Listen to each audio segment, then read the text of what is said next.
Hello and welcome back to Honest Now, where we recap everything that happened in politics that day. My name is Onest, known as Honest Press across the socials. Welcome back. Well, the big news is our tariff deadline on July 9th still valid? No. And let's start on Sunday. On Sunday, Secretary of the Treasury Scott Bessent went on multiple channels and gave interviews. In one of such interviews, he said that actually the administration somehow did not promise to close those 90 deals in 90 days. Take a look. Again, he didn't promise this, and when we send out the 100 letters to these countries, that will set their tariff rate. So we're going to have 100 done in the next few days. And but that's not a deal, that's a threat. No, that's the level. That's the deal. If you want to. Meanwhile, in another interview, he claimed that we the people, are too obsessed with the tariffs. I think TDS, Trump derangement syndrome, has turned into tariff derangement syndrome. As soon as you call them the Trump tariffs, 90% of Democrats hate them. And I'm going to have to disagree with Goldman Sachs and JP Morgan. Let me remind you that actually before the Trump administration came into power, we didn't even bother about tariffs. Now, President Trump claimed yesterday that he will be sending letters informing countries that there will be tariffs imposed upon them. He claimed he will be sending about 12 to 15 letters, and today he did send two of such letters to our allies, South Korea and Japan. And in that letter, as you see here, it also features some free-spirited capitalization. He says, well, we will impose 25% tariff on you. And if you decide to counter-tariff us, we will add whatever you impose on us as an additional number to our tariff, which is 25%. Now, of course, Japan and South Korea aren't as enthused because they tried to actually negotiate deals. I personally did cover the G7 in Kananaskis, Canada, and I spent quite some time with the Japanese delegation. They were so willing, and they took it to heart to negotiate that new deal, and somehow it didn't work. So for them, it's the matter of self-respect and decency. So yeah, they take it personal, especially if the letter is also written in such format of threatening, right? Today, Press Secretary of the White House, Carolyn Leavitt, gave a press conference to the White House correspondents in which she was asked a question about these letters. Will the countries actually respect those? Because the deadline keeps moving. And by the way, today, President Trump issued an executive order extending the deadline from July 9th to August 1st. So now we have a new deadline. Will the letters be respected? Take a look. They will take the letters seriously because they have taken the president seriously. And that's why the president's phone, I can tell you, rings off the hook from world leaders all the time who are begging him to come to a deal. But wait a second. Scott Bessent told us nobody was calling, no? Many of these countries never even contacted us. So who knows what's right? Now, seeing is believing. What do we know for now is that the new deadline is August 1st. We close some type of deal with the UK, and we send letters to South Korea and Japan. So let's take a look. Canada also aims to renegotiate or negotiate a deal by July 21st. And if not, then they will be retaliating. So again, seeing is believing. And now let's talk about the deadly floods in Texas. As for now, Camp Mystic, the all-Christian girls' camp, confirmed that at least 27 of their members have died as a result of these horrific floods. And altogether, about 104 people, or at least 104 people, are confirmed dead. Also, dozens of camp members and counselors are still missing. We sent our prayers and condolences to Texas. It's horrific. And I really want to encourage you to stay human when you discuss this, especially when you talk about the victims. I know, it's what happens in politics is more than politics these days. And we're going to talk about that in a second. But when talking about victims, especially children, let's be human. And we pray for those who are still missing to be found. Yes, we're praying for a miracle. President Trump issued a proclamation yesterday offering and extending to cover 75% of the damage as a result of this flood. As you see here, he sent a letter and he scribbled that Secretary Noem is always available. The White House Press Secretary Caroline Leavitt had this to say.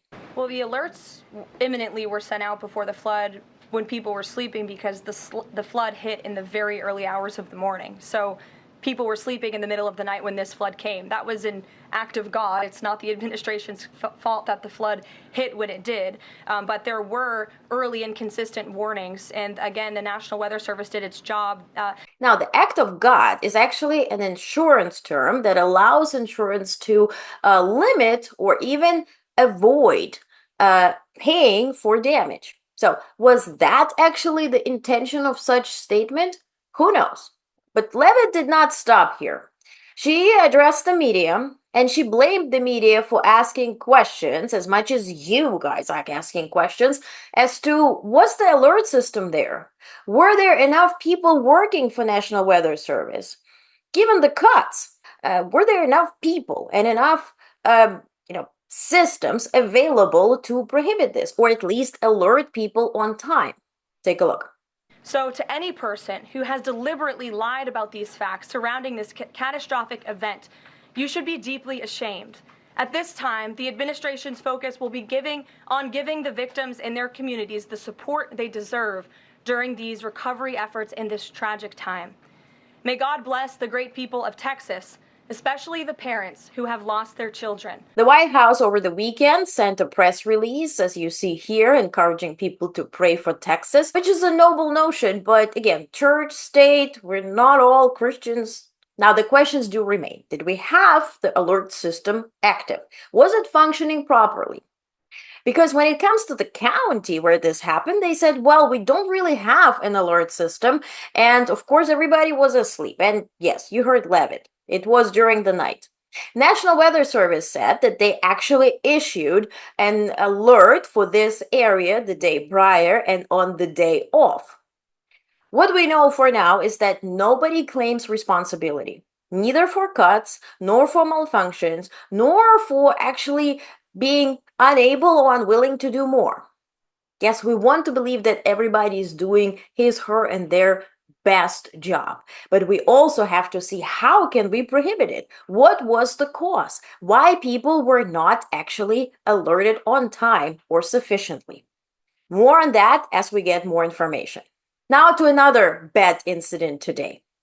As we all know, ICE and National Guard has been dispatched to Los Angeles area, allegedly fighting immigrants and undocumented immigrants. Also, what we know is that there's not much need for such reaction and action. And so today was another horrific occurrence that let us all visualize what can happen across the entire United States, given that ICE and also the Homeland Security have gotten such a funding boost with this new, not so beautiful bill. And so today in MacArthur Park in Los Angeles, an armed vehicle arrived there, as you see here, with a bunch of other folks. There were federal immigration agents, including ICE, Customs, and Border Protection officers, and around 90 California National Guard troops. There's a lot of activity and a big deployment here, bigger than we've really seen in the past for the most part. You see the armored vehicle traveling right through MacArthur Park right now. You see a lot of people trying to antagonize them, if you will, coming up to the vehicle, stopping it, and LAPD has just responded. It looks like LAPD is going to be involved in some crowd control. You see them there on the bottom of your screen, but we'll push back into the armored vehicles. One of the things that is so difficult, these agents are not identified. You can't tell if it's ICE, you can't tell if it is National Guard. We had a convoy of National Guard vehicles go through here a few moments ago, and they left. They briefly descended there. Mayor Karen Bass called the operation a political stunt, outrageous and un-American, and likened the park to being under siege. So this morning it was frightening in Los Angeles to see tanks essentially rolling onto MacArthur Park. I watched a video a little later to see the troops along with mounted patrols marching through in formation at MacArthur Park, where the children that were there for their summer day camp had to leave and go into a building. So they had to hide the children because they didn't want the children to see that the park was being taken over by ICE. It was an egregious show of force. I have no idea what their purpose was. I don't even think they detained anybody. At this point in time, I think they just want to sow terror and fear around our city. And every now and then, the military, the Custom and Border Patrol, or some other federal office shows up. Los Angeles was peaceful before June 5th. We need to go back to that. Now, Governor Newsom has addressed the public, and yes, he did address President Trump. I want folks to know we have your back, and we'll continue to come back and do what we can to protect our diverse communities, to protect the spirit that defines the best of this city and our state, and to push back against this cruelty.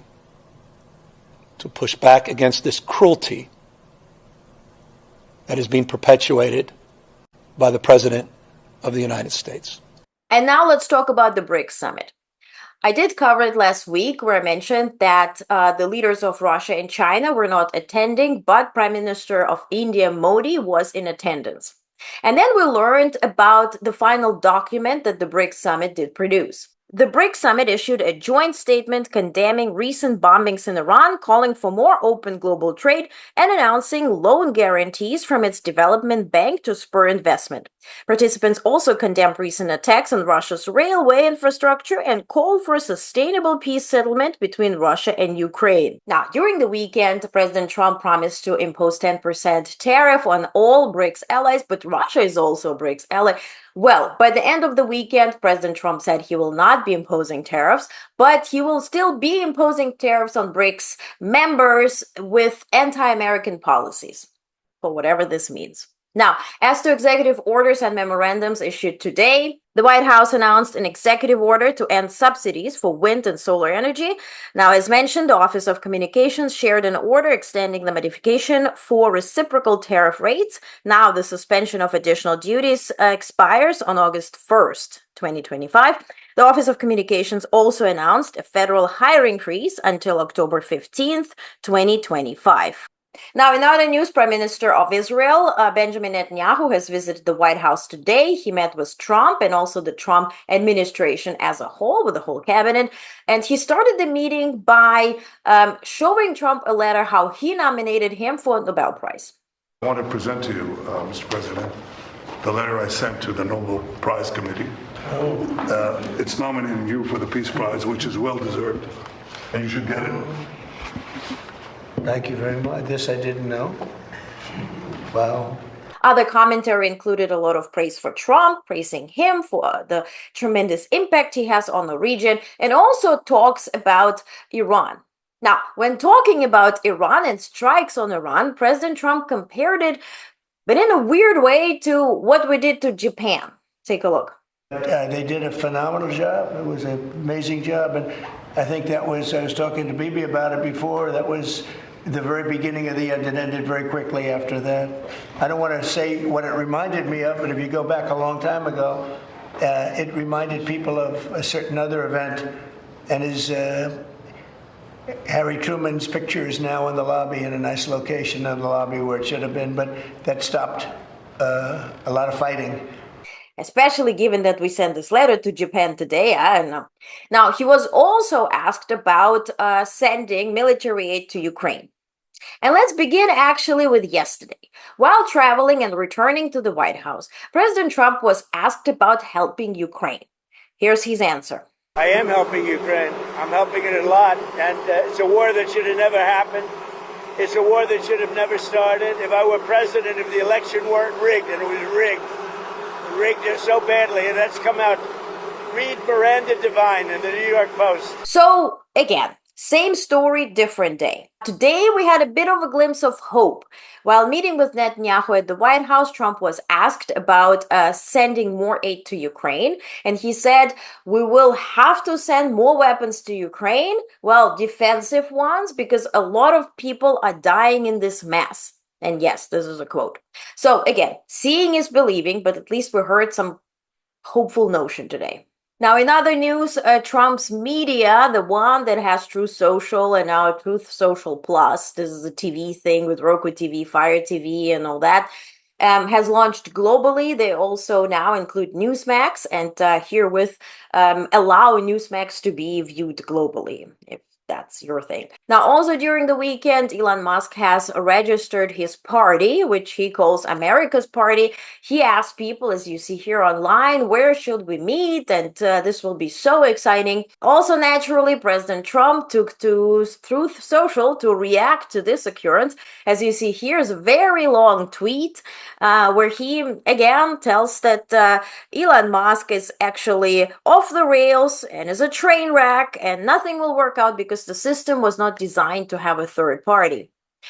Now, Elon Musk has replied, and again, in his own fashion, as you see here, he claims he has not read the tweet, and whatever that is, take it or leave it. Now, as a result, Tesla shares dropped by 8% because the investors are now worried if his attention will now spread elsewhere. Now, I have put together all the news in the latest newsroom briefing. We have national news, global news, defense news, also everything that happened in history today, and also the events, upcoming events for this week in politics. So please go read it. There is no paywall. Spend those 11 minutes, get your facts, be more informed and less anxious, because this is a long run. Now, please subscribe, like, and share, and I will see you tomorrow for another update.